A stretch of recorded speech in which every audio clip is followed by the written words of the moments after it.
Alright, so now we know how you can use conditions and with if statements and stuff.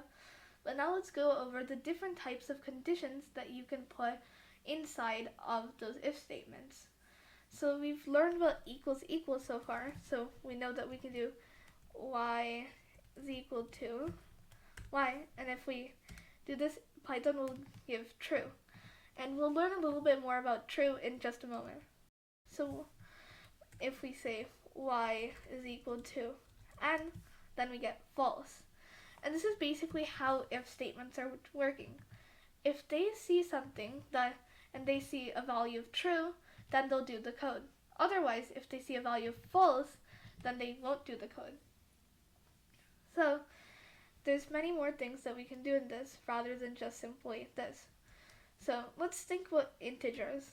So we can also use integers for this. So if we work with integers, we can do multiple things such as greater than, less than, or equal to. So if I do 3 is equal to 3, then this is true.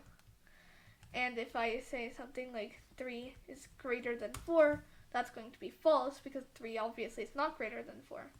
And if I say 4 is greater than 3, this will give true. There's also the less than sign, so I can do 4 is less than 3, which is false, or 3 is less than 4, which is true.